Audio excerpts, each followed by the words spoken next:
What's up, everybody? Welcome back to another episode of the Talking Dublin series. Fourth installment. We're doing pretty well here, Colm, aren't we? Yeah, I mean, I'm amazed we got to 4 already, so it's going well. You should be doing well. So, as always, I'm your host, Dan, joined here by Colm. We have now abandoned hope on the whole point of trying to talk about anything positive that's going on in the world, because I think positivity died in the year 2000. It doesn't exist anymore. After the whole Y2K thing, people just gave up hope, and then when we never died, people just stopped believing in anything. I don't know. Rick and Morty has ruined us. We're all existentialists. Nothing matters. It's insane how... No, I thought it'd be stronger. No, it's not actually that strong. It's insane how miserable people are. Yeah. It's more like... It's Can you blame them? Well, no, but it's also... I'm looking through Twitter and Facebook, so, you know, not the best representation of people's views. But if that's what you use to judge how the people think of the world, you think we've all given up hope and we're waiting for the massive meteorite to hit the earth and extinguish humanity. We're not even going to get to the point where a meteorite can wipe us out, honestly. We'll be cool. long dead before that. No, man, I want to see Armageddon. No, Armageddon's going to have to happen. We've got to get Bruce Willis into that rocket and send him up there. Jesus Christ. You've seen the film. What film is that? Armageddon. That's what it's called. You know I'm like movie illiterate. How do you not see that? I'm literally movie illiterate. I also don't know if it's called Armageddon. I thought you were literally talking about actual Armageddon. No, I'm pretty sure it's a film called Armageddon with Bruce Willis in it, and he just goes into space to blow up a meteor. How did you with his fists? It's a Michael Bay film. Is it actually? Yeah. So lots of explosions, yeah. Yeah, but it was back before it was bad. Oh, okay. So it was a good film. Oh, okay. He actually makes a brief cameo. I might have to watch that, so... I don't know, but we might find something eventually. Maybe we're not going to force it. Basically, no. If we see something like smack us in the face with positivity, we'll cover it. But I think like the most we'll ever talk about positivity, it's stuff we think is funny, which is probably half the news that goes on in this country no one ever hears of because it's Ireland. We're not really big at the international scale. A separate podcast on that, by the way. Or whatever happens in America, because my God, there's some crazy shit. Or Brexit, because Brexit's still always good laugh until it actually happens. Shit shows all around us. So, today we're going to go away from politics, go away from current events. We're going to dive into psychology here. Yeah, the guy here who's doing religion for leaving cert, so he knows what he's talking about. I'm fully qualified, lads. Yeah, the way you explained it, it just sounds like full-on psychology. It is actually psychology, philosophy, religion, bit of science thrown in, bit of everything. Yeah, so. If that's how they pitch leaving cert religion to me in 50s, like, yeah, I'll take that. Lads. I'll do that every day of the week. So psychology is always an interesting aspect, to study of like how people work, how their mind ticks and keeps on going. Sometimes I just don't want to know. Yeah. Oh, it's like dreadful, it's horrible, some of the things they find out. And pretty much just came up where like the other week being Colm here, he mentioned something to me saying, I should watch the Stanford Prison Experiment. Guy, I've never heard this thing. And so luckily it was up on Netflix, which is like, thank Christ for that. If it wasn't, I wouldn't be willing to dig in. So essentially, this is this is all like actually happened. You know, there was not one of those like bullshit based on a true story. But, like, this is like legit, definitely happened. And like you know a lot more about this than me, Colm, and you say that. Do it. Okay. I haven't actually watched any of the live recordings from it, and from what you said, the film is actually very good. Yeah, it doesn't sugarcoat. It's also kind of a great interpretation. Yeah, they've taken a lot of the original clips and recreated them word for word. So it's actually surprising. There's definitely some details that have been either just left out because they weren't significant, or just changed or just slightly. running out of time. But the core concept does stay very true to the real life story. So it was definitely good. And I went and watched then a bit of the original sort of experiment, some clips from the original, and heard interviews with the original guards and prisoners and Zimbardo himself, the psychologist. Right. So the whole experiment essentially started off, it was in 1970s. I think it was 1971 it was done. And so you had a psychology professor, Philip Zimbardo, who worked at the Stanford University College, or whatever the fact the Americans call their stuff over there. Stanford University that in works. California, I think. I didn't know. I'm pretty sure it's California. Well, it's California now, if it's not. Well... So during this, he screened through like a couple of dozen students at the college, picked 24 who they deemed from like through the old psychological testing who were sound of mind, didn't have any mental disorders or any mental health issues, and then picked 18 of them and through a coin toss decided 9 to be prison guards and 9 to be prisoners in this like mock prison system. So the experiment initially, I think Zimbardo wanted to kind of show like the whole power structure, how like his main plan was kind of see what would happen if you picked these group of individuals who've never been in a prison system whatsoever and see what will happen. One of his end results from the experiment was kind of show, he concluded how the institution that was set up kind of caused, is kind of the main cause, say, an oppressive or regressive tendencies when it comes to a prison system. So initially, this experiment was meant to last 2 weeks, but only lasts after 6 days was how horrible the whole situation went. So after the first day, shit already hit the fan. Yeah, it was away. getting pretty badly. And throughout the whole thing, the prisoners essentially were told they were not meant to use physical violence, could never physically harm them. So instead, they focused on more like psychological torment to mess around with their prisoners. By the second day, there was already kind of a riot. Now, this was set up kind of in a small hallway, so you had 3 rooms converting to prison cells, where 3 beds were to each room. And outside in the rooms, you had the corridor, which is designated as kind of like the mess hall, or like the open area for all the prisoners. So there they do exercises, they'd eat their meals and do all that kind of stuff.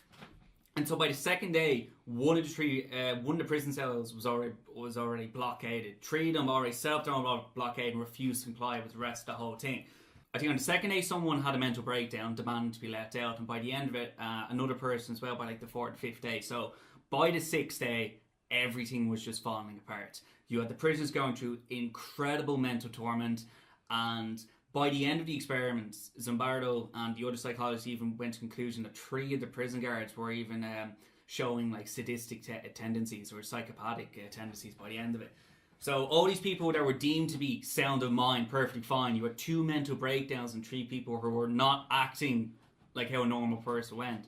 The whole thing was just insane. Yeah, so none of it was expected, really. No. Like, I think he said at the start, he was actually preparing this to be a very boring 2 weeks. He wasn't expecting, like, kind of drastic results. Philip Zimbardo, he took the role of the superintendent. Yeah, and then also the other psychologists would kind of designate prison wardens. So they were kind of the hierarchy structure to the structure itself in this kind of mock prison. Yeah, and it's important to note as well that there was no sort of independent body looking over the psychologists. The psychologists were both getting involved in the experiment and also having to try and self-regulate themselves. And basically Philip Zimbardo was the only one who could actually call an end to it. But he himself was involved, which obviously was later going to cause some problems. So what Philip Zimbardo was trying to do is he was trying to sort of take away the prisoner's identity. So what he would do was get all the prisoners into dresses. He'd put caps on their heads. He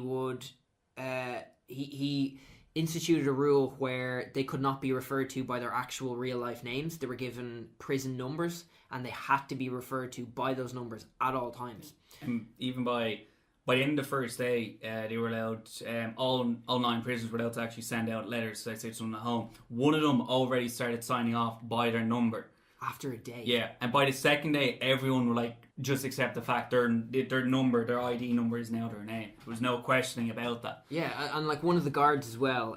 Obviously at the start they were told to exert control over the prisoners. They were told not to use physical violence, but they had to control.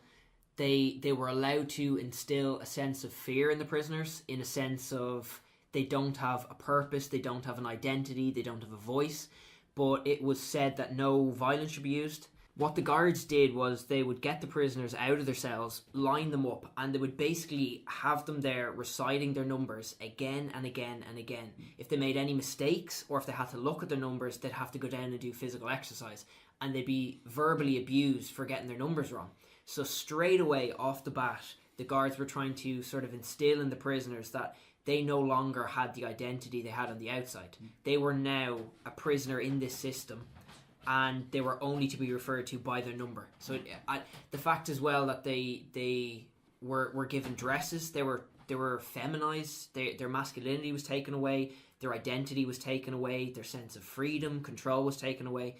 So really the experiment aimed to look at the imbalance of power in the system and how, you know, prison systems in the real world can affect people so dramatically in such a short space of time.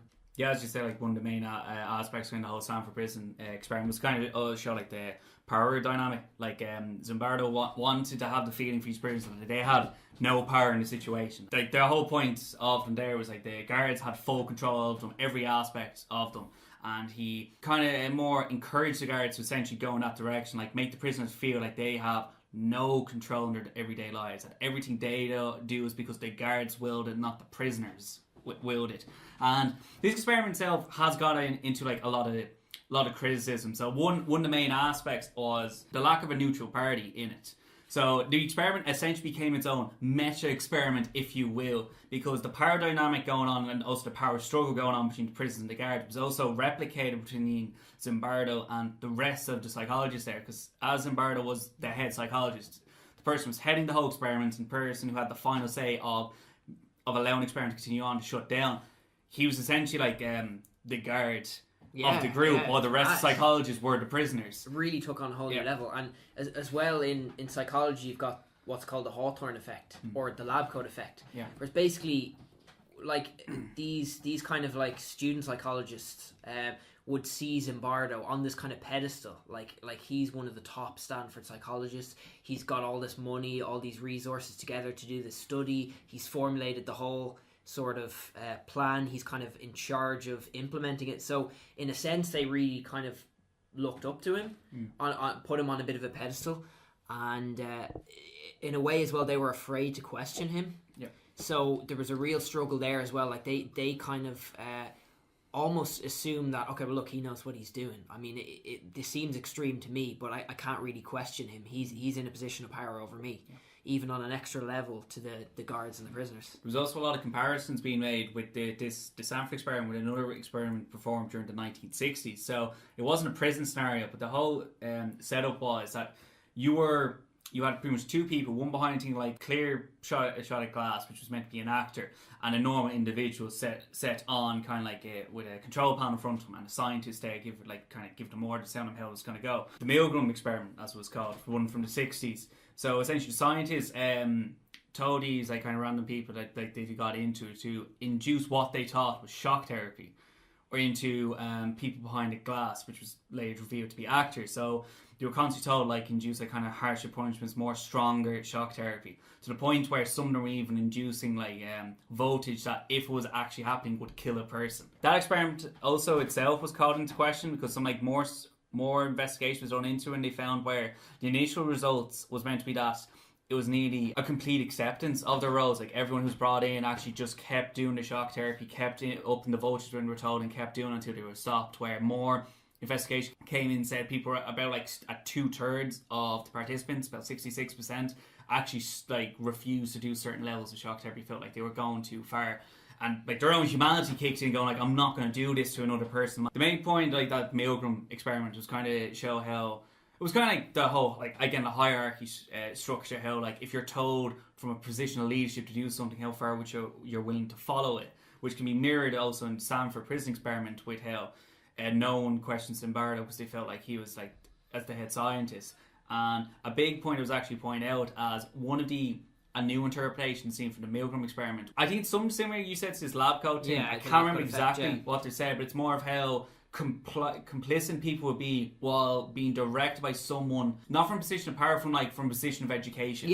So it can be power, or it can be just the assumption that they know more. Like the fact that like the Milgram experiment, the fact that they were being taught, like the fact that scientists and all this, people have high educations, high degrees, and so because these actions come from scientists, people just accept, well, they must know what they're doing, so I'm going to keep going because they'll know when to stop when it goes too far. And so you can actually see this mirror in the Stanford Prison Experiment, where because Zimbardo is the head psychologist, everyone thinks, well, since he's the head, he's like the most educated, one of the most experienced out of the entire group, he must know what he's doing, and he must know when to draw the line. So we're going to follow his things and going to keep going until he deems it's gone too far. The great thing I've also shown where Zimbardo even pointed out, going like, no one ever questioned. I think he said like 50 different people that like who were involved behind the scenes, interacted with the experiment and knew about it, and no one ever questioned. There was one. Yeah, his girlfriend at the time, his future wife. Yeah. But apart from her, but even then, that still adds to hierarchy structure, because in a relationship, you are seen are equal. Like the two people are seen as equals to each other. So the fact that his girlfriend was the only one, essentially the equal to him, was the only one to be able to call him out. She was probably the only one who felt like she could actually say that without being without the reprimanded or exactly. As well. And not only did that sort of struggle occur on a level of the subordinate psychologist and the head psychologist, but as well one of the guards that they referred to as the John Wayne guard, who was kind of the most physically and verbally abusive. Basically, I think one of the ways this escalated was you've got this environment where the prisoners are hungry, they've been stripped of their identity, they sort of build up a tension with the guards, and then what happened on the first day was literally like a confrontation occurred where they got so sort of heated and so like pent up aggression between the both of them that there was one sort of like outburst where both of them used violence. Wasn't it the prisoner first that used the violence? Yeah. And then the guard retaliated? Yeah. Now that was one of the main turning points of the whole experiment, because after that, right? Day one. Yeah, day one. And now after that, if you had said like, or if Philip Zimbardo had have kind of maybe reined in the guards a bit. Now obviously he didn't want to intervene, but it turned out he did intervene a lot. Yeah. But if he had kind of reined that in early, we might have seen a completely different experiment, because that guard, right, he sees, okay, the contract says no physical violence. I'm just after applying physical violence to control the prisoners, and literally no one has stopped me. He was aware he was being filmed. He was aware that, okay, again to what we were saying, Philip Zimbardo, the head psychologist, he obviously knows what he's doing. If he isn't reprimanding me for this, if he isn't reining me in, it must be okay. Therefore I can continue to act in this way. So the fact that there was no disapproval, he saw that as an approval of his actions, and they were able to escalate from there. Even though in theory there should have been no physical violence, I think that was one of the main turning points, where the fact that Philip Zimbardo, instead of trying to consider the ethics of the experiment and the well-being of the prisoners and the guards, he tried to kind of let it take its natural course. But ultimately that was what basically ruined the experiment in the end. The other kind of big criticism for the whole thing was how prison guards were essentially coached in some way. So because the psychologists were so heavily involved, they said certain things and even advised on certain actions. So when they gave the whole spiel of no physical violence should be used throughout this experiment, they did advise them, and I even encouraged them to push do act tough, use kind of psychological methods, and make them feel like they have no power in the situation. And you had to start during the whole experiment, by the second day when people essentially were barricading themselves into their own cells, you had pretty much all the rest of the prison guards came out and took the beds from everyone, so the beds became a luxury. They forced people to essentially use a bucket as a toilet. One of the prisoners essentially had a mental breakdown so he could get out of the whole prison system. It later came out that he actually faked that, but he faked that to actually get help, to try and get people to help the people there and get on that. And so because when he was having his mental breakdown, he was shouting at everyone saying, I'm gonna come back here, I'm gonna help people, and people overheard. I'm gonna bring me mates. The hurls are coming out. And I think people overheard the prisoner saying he was saying he's gonna come back and he's gonna get his friends gonna break us out. So Zimbardo essentially dismantled the whole prison and brought it back upstairs somewhere else, and he waited on the original placement in case in the corridor. Sat in the corridor all night. Yeah, in case the guy who had his breakdown came back to tell him it ended. And the way they done that, essentially, when they moved the prisoners, it was in a chain gang system, hoods over themselves and all that, and the whole psychological torment and all that connected. Carlo Prescott, one of the essentially prisoner advisors, he spent 17 years in Spanish prison. He was making the points that none of these prisoners could ever, none of these students could ever think up with it. So he made I do say an interview, can't remember the name for the magazine. And he was saying that everything that was done, that the prison guards done, the taking the beds, using that as a bucket, as a toilet, and even the way of moving prisoners in a chain gang system. He was saying this was exactly what he endured in this Spanish prison during his 17 years there. And during like these interviews, Carlo Prescott, he said, quote, "To allege that all these carefully tested, psychologically solid, upper middle class Caucasian guards dreamed this up on their own is absurd." Like he's very adamant that because he discussed the information, like he told these exact kind of like these psychological methods that we use against him, against what he called the brain trust of psychologists months before the experiment. He's he's completely convinced that like this kind of information must have trickled down at some stage during the experiment. Because some of these kind of methods, they are very imaginative and also very like they're created in a way to break down the human psyche and completely dehumanize and take away the identity. And the fact and all these people, these like the upper middle class of like the 1970s America, like everyone's being paid some like $15, which now will be $90 a day to participate in it. Yeah. They're all college students, all mostly white as well. They've probably never endured a day of hardship in their life. The fact that these prison guards the mock prison guards out of nowhere thought up of perfect ways to dehumanize them is kind of going like, that is actually a bit absurd to think like that's just dormant in the human psychology. They were saying one was just scarily inventive. Yeah. Like evilly inventive. And the interview after where they actually had a guard talking to the prisoner that had the mental breakdown on day one. He said, you know, like how do you know you wouldn't have acted the same way in my position? And one of the things the prisoner said was like, I mean, I don't know how I would have acted, but the sheer creativity blew him away of just how they would implement the psychological abuse and punishment. Like it was just, yeah, as you said, to kind of like to realize that lies deep down somewhere. Yeah, it's kind of scary. But another thing as well is the John Wayne guard, as he was called. He apparently was heavily influenced by cinema culture. There was one movie, I forget the name of it now, we could look it up, but he was he said as well, do you remember in the interview afterwards that he tried to run his own little experiments? Yeah, he wants. Remember that? Yeah, now, do you buy any of that? Like, I don't know. Well, I don't know if I buy that, but I feel like he might have been ashamed of how he acted. Yeah, and kind of use that as a bit of an excuse. Like he said, he acted up, being more like bombastic nearly to get good results for the initial experiment. And I don't know if this is like a good representation, but in the film I kind of noticed that like when he's like essentially John Wayne character, he's using particular tones with players and all that, and when the experiment was ended, so pretty much how the film like ended, we guess, and like the Zimbardo such walked in and told everyone like, this is done, go home, you're free. Yeah. And the John Wayne character, his tone completely changed when directing Zimbardo. It wasn't as like, it didn't feel like this tough prison guard. It felt like the man's like talking college to him, because he's asked like, do we get paid for everything else? Going like, well, of course you're going to ask that if you're cut so short. But like, I don't know if that represents the actual team. He was playing a character, but the fact that he said at one point, he said, I was running my own little experiment where I was trying to see the level of psychological and physical abuse someone could put up with before lashing back. Yeah. I feel like it's I suppose we'll never know, but it's interesting how much of that was actually true. In the sense that, like, was that a bit of an excuse afterwards, looking over the fact that, like, Jesus, I actually acted like scarily bad here. Yeah. Was it more of a trying to justify to himself that I'm actually not a bad person? Like, yeah. Well, it adds like the extra levels. Like again, it all adds the fact that none of these psychologists stepped in. They say you have like the John Wayne guy. He was thinking like, oh, this is fine. I'll just push the limits and see and all that. You could even. I don't think any of the prison guards realised, or the guys that were playing them, but if one of them actually came to point going, I wonder how far I can push this before someone steps in.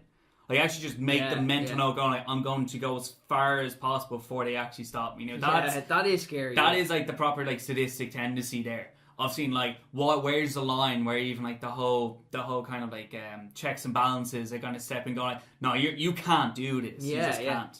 And in the film they made kind of the point where like somebody like it talks to like a general professor, and the professor was kind of like making the point going like, what's the variable in the whole thing? What are you changing? Do you have like independent variable? Yeah, in the independent variable, and kind of like the control. What's your control? Saying no that, and that on itself is also interesting. Like I say, Zimbardo was going from the end going like, want to recreate and see if we actually replicate the whole kind of repression system in the whole prison. But the fact that wasn't actually a variable, that it was just create a prison environment and see what happens. You're going like, well, how can you call anything into question? There's nothing. It's just doing a demonstration. It's a simulation or a demonstration. And he got really annoyed. Do you remember there was another professor that confronted him in the hallway at that time when he was waiting in the basement for your man to come back with his mates. That's and one he, just yeah, mentioned. yeah, and he goes like, and what's your independent verdict? Yeah, and he gets physically like, or he gets like frustrated. Yeah. It's like, why are you questioning my? But when you really think about it, it's not a scientific experiment. Yeah. It's seen now unequivocally that wasn't a scientific experiment. It was a simulation. It was a study, but there was no kind of separate study done with different variables to be able to compare it to. Because it's hard to kind of draw conclusions as to what caused each individual behavior. I mean, you can definitely speculate on it, but there's so many variables, and there was so much sort of intervention, and there's just a lot at play. It's difficult without doing other tests where variables change to see what exactly caused each sort of type of behavior in the prisoners and the guards. Again, like one of the other kind of big criticisms for the whole experiment is it was getting a lot of comparisons to abuse and torture going on in. Okay, we're bad at pronouncing stuff here. We're very bad at pronouncing. So I'm sorry, I'm gonna get this wrong. It's like Abu Ghraib. Abu Ghraib. Ghaib. Abu Ghraib. I know we got that wrong. Yeah, but this was back during the Iraq invasion. America's invasion of Iraq, and so back in 2004 you had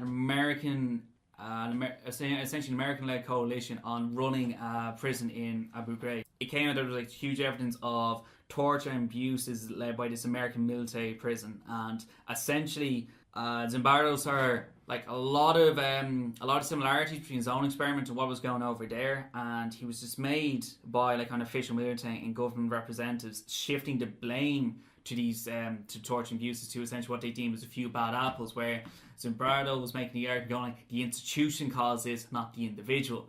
Yeah, this calls into more question for his own experiment, because his own experiment, as kind of we've discussed, going like it wasn't free of influence. There was influence from their own psychologists, and there's another experiment that we'll actually get into in a few weeks' time called the BBC, The Experiment, the BBC mini documentary. In that, it's not kind of they're doing a very similar thing to Zimbardo, but they came to different conclusions into it, and so the BBC the conclusions directly correlate to essentially what happened in Abu Ghraib, where Zimbardo was making the argument the institution's the problem, not the people. The institution creates this atmosphere of oppression, abuse, and torture. But the BBC one was making the argument of it's not the institution, it is the people. It's your hierarchy structure. If your leadership is okay with essentially using authoritarian tactics or torture and abuse, their followers were also going to be okay with that. Well, again, with the same argument going like, if my leaders are telling me it's okay, yeah, it should be, like, it's fine and all that. To get even more incredibly dark. Oh yeah, it's like as if we don't get dark enough. This is a similar argument that's used even for the Holocaust during World War II. Okay, that was darker than I know. You warned me, but that's even darker. Yeah, I know, but okay. Some people have done the same argument because like the leadership structure was the main reason why you had so few German soldiers to they actually questioned about the whole kind of prison camps and the whole extermination camps, and that's because the atmosphere that was created in Nazi Germany, where you had, because the high leadership had like embraced these like anti-Semitic views, very highly nationalistic, and going like anyone that's not German is the other and must be getting rid of. That if that's the leadership, if you're higher ups, that trickles down to the people below. And people may not realise, or probably do realise they're following that, but it's the whole aspect like, my leaders know what they're doing. Yeah. But again, like, that is also the massive extreme. Yeah. It is that was very extreme. That was very extreme. On the whole argument. Seeing the whole Stanford experiment, it's not a good example of showing how the institution's problem kind of, like how the institution of a prison system kind of creates these environments of abuse, of power struggles, and all, like, of how these guards become sadistic in nature and essentially on borderline psychological torture when it comes to prisoners. It is, though, a great example of showing how the smallest of things, the smallest of influence, even not knowing that by giving, because of your role, because your leadership role, by saying certain things, advising certain things, it has massive ramifications. Because it's pretty easy to see that the fact that you have Zimbardo and the other psychologists encouraging these psychological tactics, encourage them to the prison guards to dehumanize the prisoners. That had to be like a major factor why they went to these sadistic tendencies. They even went to, like, they also perfectly stripped them of the humanity. Like for the prisoners, They did a very effective job. By like during the whole thing, they had kind of a day for parole, like on the 5th day, and when they were asked for their name, this was all in the film, so this is probably a dramatization as well. But the prisoners, like, they even question it, going like, well, what do you mean my name? And like even like struggling with my name? You mean my number? Yeah, like he's struggling with these simple questions. And they even had to say, no, it's not a trick question. Yeah. What's your name? Yeah, and they say, the prisoner even think, going like, am I meant to say my name? Or if I do, am I going to be caught out, be beaten, and like, or not beaten, but like be tormented again? Yeah. So during the whole thing, they never they all use their prison numbers for these parole hearings. We thought that was very interesting. The fact that you even have to question this simple question of your name, and even like the whole kind of like second guess, going like, am I going to get this wrong? If I get this wrong, how bad it's going to be? They've been conditioned to expect punishment if they get their numbers wrong, or if they don't refer to themselves by their numbers. So they're actually, they've got real fear that like they have to make sure when you're at what's your name? It's like, is this a trick question? Like honestly, if I say my real name, am I going to get punished for this? The other layer, kind of to say how these prisons have been really nearly institutionalized. Yeah, that. Yep. Bad with English here, people. But in fact, like, the prisoners have came to that feeling is more how they would leave the prison themselves. So everyone's like, all the prisoners advised from the start that if they just uttered the phrase, I want to quit the experiment, or I quit the experiment, like around those lines, they would be allowed to go free and everything like that. But no one ever did. None of them, like, throughout the 6 days actually went to that point, and a lot of them were actually coming to the point where they wanted to leave. And like, during this parole hearing, some of the prisoners asked, like, would you forego your $15 a day to leave this prison? And they said yes, absolutely. 100%. Like, genuinely they meant it. Yeah, like straight away. So it's like, okay, so then you think, okay, we'll just leave. Yeah, like, but they don't. A viewer, a viewer, you're like, they've you can see how genuine they are about their desire to leave, even if it foregoes their pay. Yeah, it's like, well, you can. Yeah, and like Zimbardo always kind of made the point during the whole thing, like, people were always free to leave, but he also wanted the prison guards to create the atmosphere of, like, you can only leave through cooperation or by complying with this experiment. There's no other way around it. And again, the film is like dramatization, because you got to get those sweet clicks and all that kind of stuff. But it is very similar. Yeah, but like you had like, say, like, I think these prisoners, like, then you had the prisoners talk to themselves and like nearly coming to conclusion, and going, this is real. Like, we've actually signed away our freedom. They did utter those real words in the real experiment. Oh, did they? When your man basically had before he had the mental breakdown, he left and he went up to see Zimbardo, and Zimbardo was, just go back down, we'll wait a while, I'll tell the guards to go easy. Now, he didn't actually tell the guards to go easy, but he said, I'll tell the guards to go easy, just see how you get on. And then he came down, and after that he kind of came to the realization in his head, it's like, this is real. He was telling the other prisoners, you actually can't leave. You cannot get out. This is real. That actually I didn't know. And like, the fact he's doing that, like, even the first day he got up, he kind of talked to like all the officials and kind of kept asking, going like, I just want to go, I just let me go, and all that kind of stuff. And essentially down to the fact, because he didn't utter the exact phrase that was said to leave the experiment, they never went to. And that does get into your head, because you didn't remember that one line of like, on your contract. It's like a safe word. Yeah. But it also then comes into your mind, going like, maybe I missed a clause. Maybe I actually missed a clause said I give up my freedom. I'm an actual prisoner. Yeah. And like, that gets in. When you see all this, and even when you hear people going like, that the only way people nearly seem to get out from these mental breakdowns, and that they mentioned this in the film, that Zimbardo also wants to get the atmosphere that to never mention the prisoners people were actually let go, to even say like there was a maximum security version of this. Yeah. Like, that's... I go, and so to add to the whole level, going, there truly is no escape. And the fact as well that the first guy that had the mental breakdown said he said to one of the other prisoners, I'll come back for you. Yeah. And he never did. Yeah. And in the movie it shows the sense of like sort of despair on the other prisoner who's like, he's not come back for me. There's no one coming for us, and we're actually trapped in this prison. It's truly hopeless. Yeah. At that stage, then it gets even worse and all that. These results have never been able to be replicated. There's also a lot of ethical questioning to what I was saying, because small sample size, the kind of psychological torture they people endured, I don't think they would ever be done again, because of like, well, you're going too far in the ethics department. Maybe next week or the week after, we're going to talk about a similar experiment that kind of comes close to it, the BBC one, the MD experiment. Some of the stuff that goes on there is kind of on the same level, but outside of that, no, like, more so it's been done both in Europe and in America, and they can't replicate the same scenario. And I'd say one of the reasons they can't is because they're not allowed to run an experiment the same way anymore, because it's just not ethical. So I don't think these results are ever going to be replicated. All we can do is try and maybe create studies like the BBC experiment, where we kind of try and create a control study where we change a variable and see how it differs. And that's kind of what the BBC study did. In the BBC study, there was a massive influence on no violence. And throughout the whole course of the BBC experiment, there was never one single incident of violence. And I think that was one of the key factors as to why the results turned out completely differently, which is interesting. So that'd be actually interesting. So we can talk more about that, definitely. This is also probably it's incredibly hard to try and replicate a prison atmosphere without calling into question, going like, how we're going too far. We can't like enforce these kind of requirements on innocent civilians essentially, and it's incredibly impossible just to do that. Like, you see into a prison system, you can see what happens there, but to essentially go into the mindset of what creates these kind of like environments, like what is truly like the end goal, what it like festers these like kind of these environments of oppression and tyranny essentially. It's like, how can people only separated in theory by a coin flip act so differently? You know, and that's the really interesting thing. And in theory, there was nothing to separate them other than the roles they were assigned. Well, you can also add in like the fact that the guards were also influenced in some shape or form, but it also adds in the other layer to it that also it kind of shines more to light. It's kind of the lab coat thing of where this position of power told me, so they must know what they're doing. The position of like educated power and all that. The fact that no guard questioned.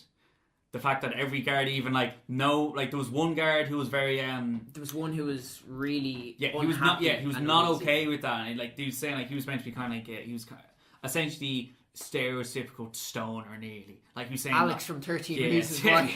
That was really jarring. It was weird there. And he's a shite actor, but anyway, that's besides the point. But the guy who like kind of the person he represented that, who like you have kind of statements from interviews saying like all he wants to do is like just hand joints out to people, to prisoners, because he hated how they were treated. But the fact at the end of the day, like, no prison guard ever questioned, even like drew the line going like, I am not doing this is going too far. Like the fact that they never really saw like the other side as a person, they never saw the prisoners as a human being in the end.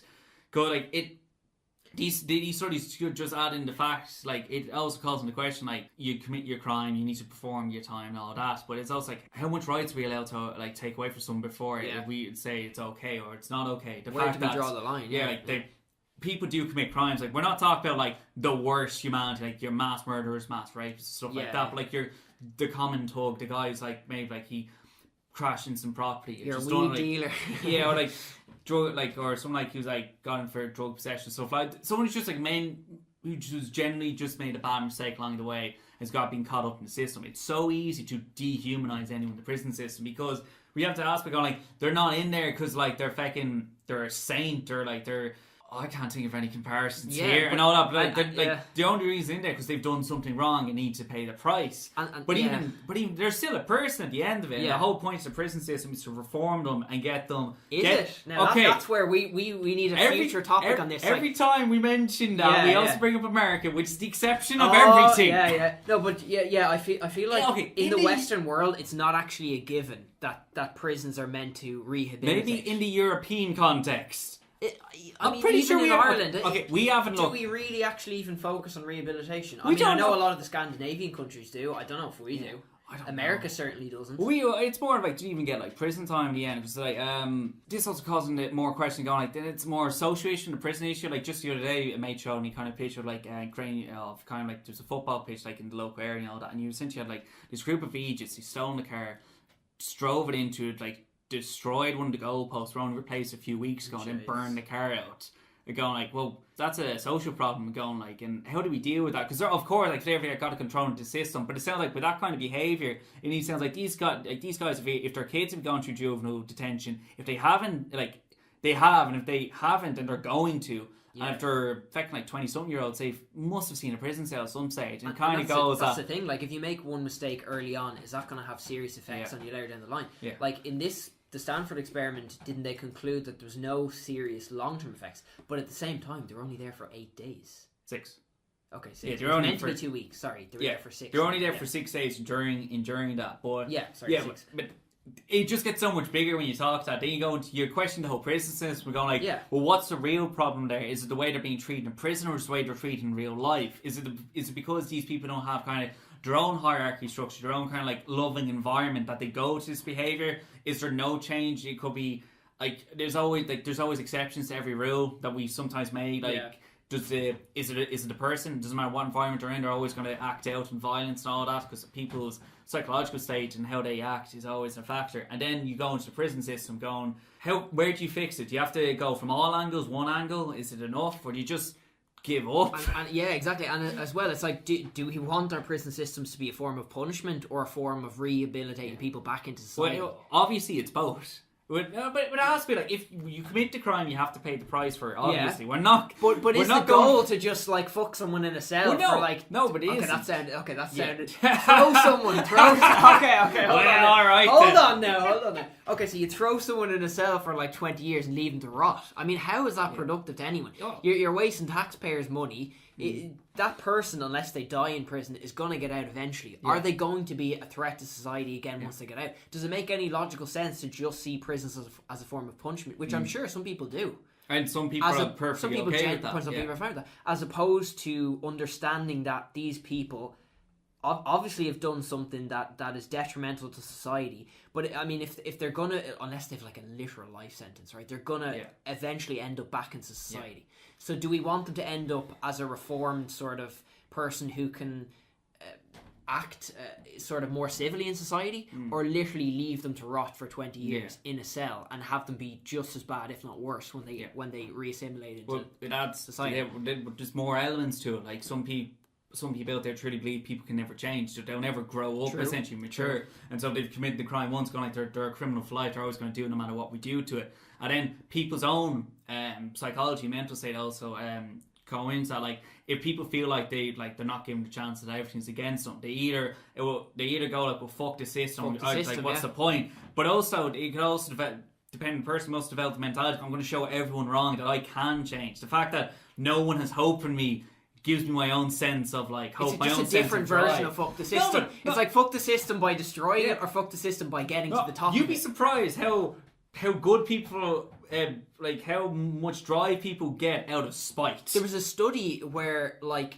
parents who were very sort of particularly father figures who were very reluctant to show any sort of affection or gratitude or like compliments to their kids. It was very hard to kind of gain their love, their affection, their approval. That is like one of the biggest drivers. That's a serious driver in some people, to actually try and earn or be awarded the love or affection of a parent. It's interesting. Like, well, it goes in the sense of like, it's something I cannot have, so I must have it. Like eventually it's a mentality like you're told like you can't do something, you can never achieve something, so alright, I'm going to do that then. I'm going to do it because you tell me I can't do it. Okay, we'll see. Think that like every aspect, like there's so many aspects of humanity that's happened. Like take like the moon landings. Actually, take for that. We were like, when JFK told we're going to go to the moon, you'll never have a united Ireland. Like when JFK announced that, they didn't have the life support system to last there. They didn't even know how to like. They didn't have the right navigation system to get there. They were literally given the impossible task to go like, and it was pretty easy to go. It's like, we can't do this.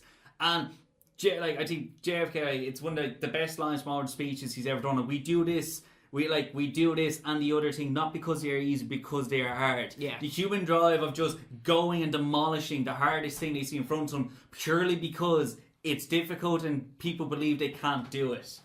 And it's a powerful motivator. It is, and I say it is a powerful motivator for people who've gone through, say, the prison system. This may be the exception, maybe the rule. We haven't looked into this, but I say many people have tried their hardest to get to break out of this kind of like break out of the system themselves and even correct their life. But again, there are exceptions to even that.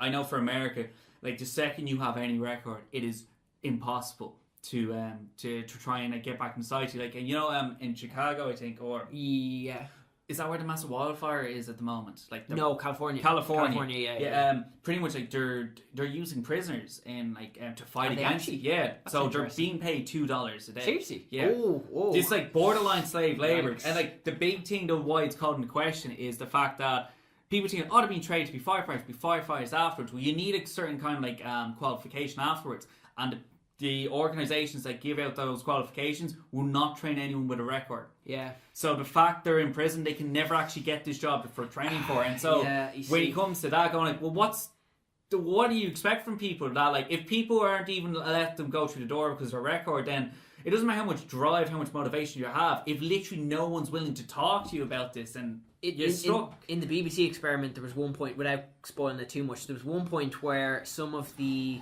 people had such a hopeless outlook on the situation that it just gave in to tyranny. Yeah. It's like that's the thing as well. It's like if you're going through the system and you kind of just don't see an end, you don't ever see a way of breaking out of the position you're in. Like what's the point? Like why even bother? But also from a neuroscience point of view, I mean, there is neuroplasticity. Like people genuinely can train themselves with hard work and repetition to change the way they think and act. Like there's even CBT, cognitive behavioral therapy. It's just repeating things again and again and again and conditioning yourself mentally to think in a different way. So obviously there's going to be huge debates. Can people change or not? But I mean, I think genuine people can, but it's not easy either. This is probably something we're going to talk about, I say, in a few weeks' time. Yeah. But I hope everyone enjoyed listening to us rambling around about the Stanford Experiment. As always. Literally just going on every level in Hawaii. This was a bad idea, and it's just so much wrong. But again, this is a very complex issue. Us being obviously the most qualified people in the internet to talk about this. The lab coat effect. Listen to us. Man. We're we know what qualified. we're talking about. So once again, I hope everyone enjoyed listening. Next week we'll just keep going, just rambling. Political ideologies, maybe. That'll work, sure. Why not? Communism, totalitarianism. Oh yeah, they're... keep it up. Every week we say we're going to get more upbeat. Every week we get more depressing. Nah. But sure, Eventually. We just got to roll with it. With that, I hope everyone enjoyed, and we will talk to you next time. Talk to you then.